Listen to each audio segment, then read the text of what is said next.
네, 좋습니다. 아주 좋습니다. 뭐가 좋은지 몰라도 기분이 좋습니다. 자, 이제 마무리 한번 해봅시다.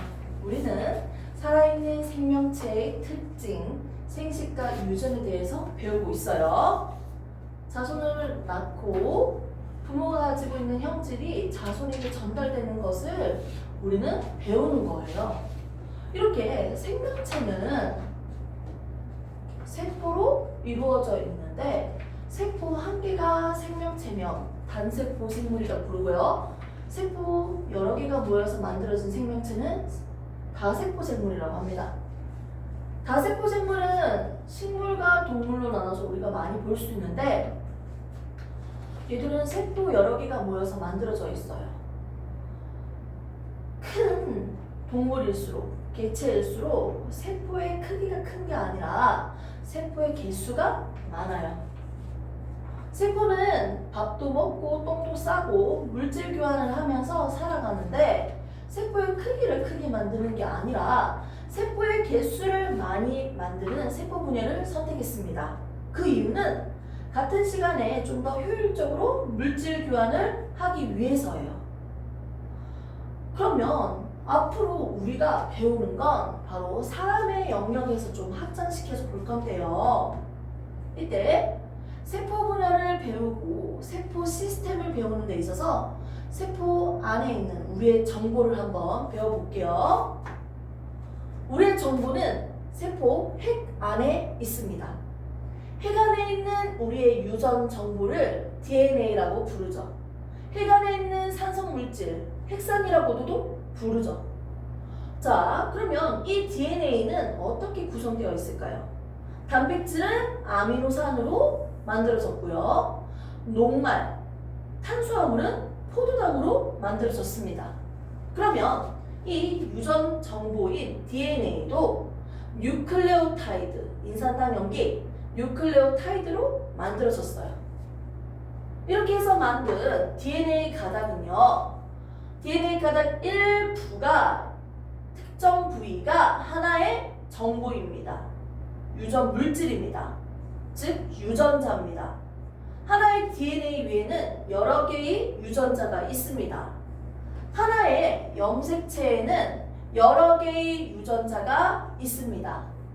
하나의 염색사 위에는 여러 개의 유전자가 있습니다. 이런 DNA 가닥이 히스톤 단백질에 2.5바퀴 감싸져 있어요. 이걸 우리는 뉴클레오솜이라고 하죠. 이런 많은 뉴클레오솜이 한 번 더 정리가 되어 있는 모양을 조금 더 멀리서 볼까요? 실처럼 풀어헤쳐져 보인다. 염색사라고 부릅니다. 세포 분열 준비해! 단백질 만들어! 하면 이 염색사가 복제를 해서 여기 한 줄 더 생겼죠? 그러고 난 뒤에 세포 분열이 딱 시작할 때 막대기 모양의 염색체로 응축됩니다. 염색체 모양으로서 세포 분열이 시작되는 거죠. 이루어지는 거죠. 염색체 한 개인데요. 사실 이 염색체 한 개는 복제가 돼서 만들어졌으니까 팔이 두 가닥으로 이루어져 있네요. 염색 분체 두 개가 존재하네요. 염색 분체는 서로 유전 정보가 100% 똑같아요. 왜요? 그대로 복제됐으니까요. 평상시 우리 세포 핵 안에는 염색사 형태로 존재하고 있습니다. 세포 분열이 시작할 때만 염색체 모양을, 막대기 모양을 관찰할 수가 있는 거죠. 그러면 이렇게 우리 몸에는 어떻게 존재하는지 한번 조금 더 분석을 해봅시다. 선생님 엉덩이에 있는 세포 한 개, 뿔딱지에 있는 세포 한 개, 겨드랑이에 있는 세포 한 개, 어디에 있는 세포든지 간에 생식세포, 정자, 난자 만드는 거 빼고 몸에 있는 부위에서 세포 하나를 꺼내 올게요. 그리고 그 안에 있는 염색체들을 크기가 가장 큰 순서대로 배열을 해보겠습니다. 가장 큰 것부터 나열할게요. 1번 염색체 한 쌍, 2번 염색체 한 쌍. 이렇게 가면 결국 선생님 몸에 있는 염색체는 총 몇 쌍이다? 22쌍까지 있어요. 그리고 마지막에 성을 결정하는 성 염색체가 한 쌍이 보이네요. 여자기 때문에 XX 성 염색체가 존재합니다. 자, 여자 거만 보지 말고요. 이제는 오빠 거도 한번 떼보겠습니다. 남자 거도 한번 볼게요. 자, 남자도 똑같아요. 하나의 세포를 한번 파헤쳐 보니까 크기가 가장 큰 순서대로 나열을 해볼게요. 이렇게 크기가 가장 큰 순서대로 나열한 것을 우리는 핵형 분석이라고 합니다. 뭐라고요? 핵형 분석이라고 하는 거죠. 크기가 큰 순서대로 나열을 하니까 1번 2개, 2번 2개, 짜자자자자자 하니까 22번 2개 만들어져 있네요. 어머!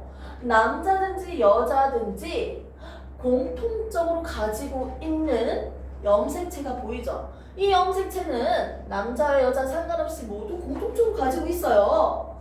상염색체가 이렇게 보입니다. 상염색체 총 몇 쌍? 22쌍. 총 몇 개? 22쌍이니까. 그렇지. 11개당 2개씩 있으니 몇 쌍이야? 44개지. 좋았어. 그리고 마지막 성을 결정하는 성 염색체도 남자니까 살짝 모양이 다르죠. X, Y 이렇게 존재하네요. X의 염색체에 비해서 Y는 조금 작아요. 사이즈가. 그림을 보시면 자, 이렇게 해서 여자 거, 남자 거를 한번 관찰을 해봤어요. 이렇게 모양과 크기가 똑같은 염색체가 한 쌍씩 이렇게 쌍으로 존재하고 있죠. 모양과 크기가 똑같아. 이 염색체를 우리는 모양과 크기가 같다. 상동, 같다는 거죠. 상동 염색체라고 부릅니다. A는 B의 염색체. 서로 상동 염색체 관계예요. 얘랑 얘랑. 이렇게 상동 염색체가 총 22쌍이네요. 아, 왜 하나씩 없고 왜 2개씩 있을까? 하나가 고장나면 옆에 있는 염색체를 이용해서 사용할 수도 있겠네요. 조금 더 안정성이 돋보이지 않을까요? 좀 더 보완이 될 것 같아. 맞죠? 그럼 이렇게 염색체 종류대로 몇 개씩 있는지, 상동 염색체가 몇 개씩 있는지 나타내고 있는 기호를 우리는 핵상이라고 합니다. 얘들은 지금 2개씩 있으니까 EN 2배체라고 하면 되겠죠. 만일 이런 식으로 존재하지 않고 어떤 생물이 한 개씩만 있다면 얘는 N 단수체라고 부릅니다. 만일 얘들이 2개씩도 아니고 3개씩, 4개씩, 5개씩 있다면 3N, 4N 이렇게 가겠죠. 3배체 쭉쭉쭉 가면 되죠. 동물 개체에서는 보통 2N 이상을 보기가 힘들고요. 식물에서 보통 볼 수 있습니다. 3N의 대표적인 게 바로 씨 없는 수박이에요. 씨 없는 수박. 씨가 없어서 먹기 편하죠. 얘가 3N이에요. 자, 아무튼 사람을 보니까 2개씩 있어요. 핵상이 얼마다? 상동 염색체가 몇 개씩 있는지 나타내고 있는 기호라고 했죠? 어떻게?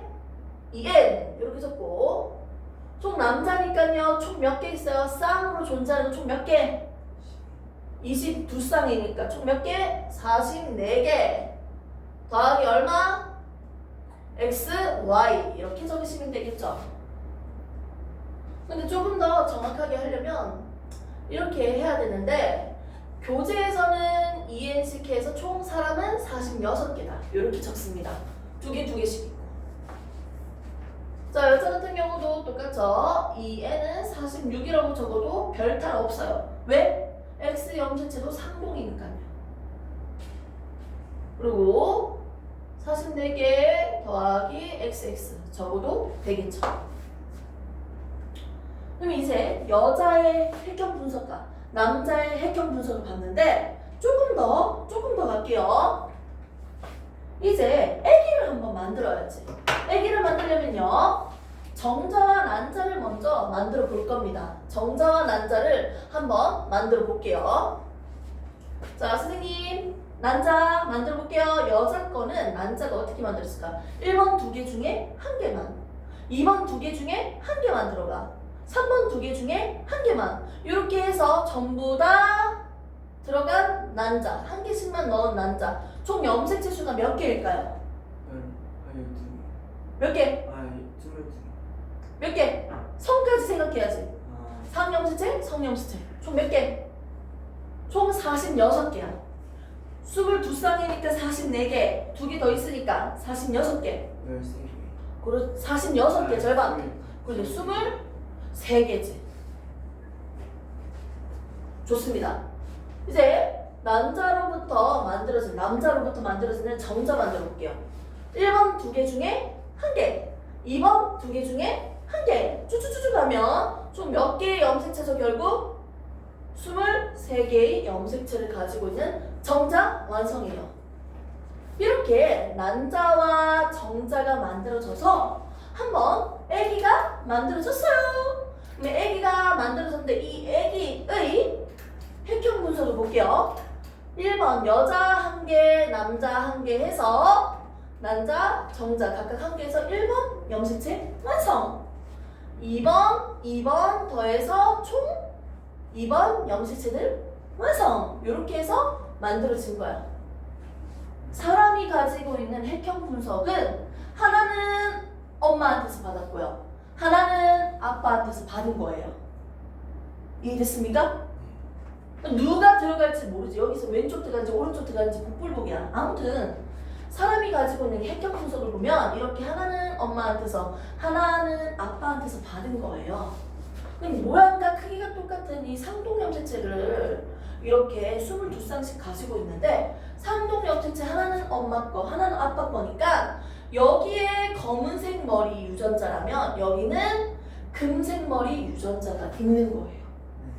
뭐 식물이라고 한다면 둥글면 주름지다. 녹색이면 노란색이다. 쌍꺼풀이고 외꺼풀이고 서로 대립되는 유전자가 서로 대립되잖아요. 똑같지 않고. 상동염색체는 서로 유전 정보가 똑같아요? 다르죠? 왜? 하나는 엄마, 하나는 아빠한테서 받았으니까요. 이렇게 상동염색체는 서로 어떻게 된다? 유전 정보가 같다, 다르다? 다르다. 다른 이유가 뭐다? 다른 이유? 하나는 엄마한테서 받았고 하나는 아빠한테서 받았기 때문이다. 이때 상동염색체 같은 위치에 있는 유전자는 같은 기능을 나타내. 머리 색깔을 나타내는 유전자면 여기도 머리 색깔을 나타내는 유전자. 쌍꺼풀을 나타내는 유전자면 쌍꺼풀에 관련된 유전자. 보조개랑 관련된 유전자. 키가 크고 작다. 이런 식으로 대립되는 유전자가 있습니다. 같은 기능을 나타내고 있고 서로 유전 정보가 대립됩니다. 서로 대립되는 유전자, 이 대립 유전자는 어디에 있다? 상동염색체의 같은 위치에 뭐가 있다? 대립 유전자가 존재하네요. 한번 정리해 볼게요. 사람이 가지고 있는 여기 상동염색체들은 하나는 엄마, 하나는 아빠한테서 받았기 때문에 상동염색체는 유전 정보가 다르다. 상동염색체 위에는 서로 대립되는 대립 유전자가 같은 위치에 존재한다. 됐습니까? 우리 사람은 이런 식으로 유전 정보를 저장하고 있습니다. 22쌍은 남녀가 모두 동일하게 가지고 있는 상염색체. 마지막 성을 결정하는 성염색체는 2개씩 가지고 있네요. 오케이. 그럼 이제 최종적으로 한번 정리를 해봅시다. 사람은 염색체가 총 46개였어요. 생식세포를 만들 때는 절반으로 줄어들면서 이렇게 여전히 계속해서 사람의 염색체는 46개로 유지할 수 있는 거죠.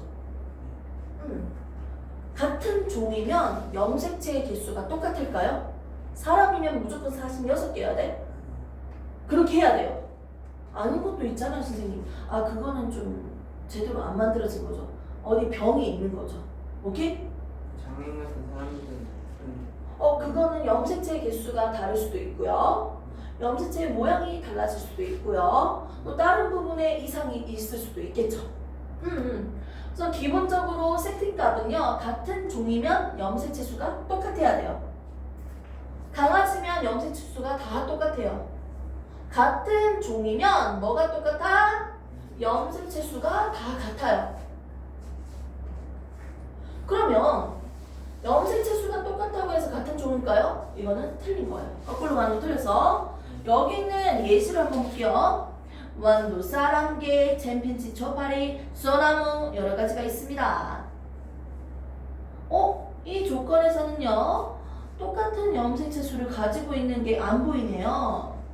자, 그럼 선생님이 예시를 적어줄게요. A라는 생명체는요, 이 종은요, 염색체 수가 8개야.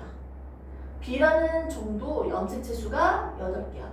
얘는 개면 얘는 이 강아지라면 예를 들어서 얘는 초파리예요. 이런 식으로. 예를 들어서 서로 다른 종이지만 총 염색체 수는 똑같죠. 그럼 볼게요. 염색체 수가 8개라고 하면 무조건 A예요? 아니에요. B라는 녀석이 될 수 있는 거야. 염색체 수가 똑같다고 해서 무조건 같은 종이라고 할 수는 없다. 같은 종이면 무조건 염색체 수가 같아야 돼요. 당연하죠. 사람이면 46개가 돼야 돼. 초파리면 8개가 돼야 돼. 하지만 염색체 수가 같다고 해서 무조건 둘이가 같은 종이라고 할 수는 없다. 이렇게 정리할 수 있습니다. 됐습니까? 그래서 선생님이랑 지금 여기 앞에 있는 내용을 싹 다 배웠어요. 빠짐없이 다 배웠습니다. 중요한 내용까지. 우리 몸에 있는 유전 정보가 어떻게 저장되어 있는지, 세포 분열을 하는 목적이 뭔지, 그리고 사람의 염색체를 분석해 봤을 때 상동 염색체는 서로 유전 정보가 다르다. 하나의 염색 분체는 유전 정보가 똑같아. 이게 진짜 중요한 거야. 용어들 하나하나씩 구체적으로 했으니까 요거 평일 중에 한두 번은 누워서 잠자기 전이나 이게 들으세요. 배속으로 해서 복습하거나 이렇게 하기 싫으면 영상을 한두 번 더 보세요. 오케이? 좋습니다. 고생했습니다.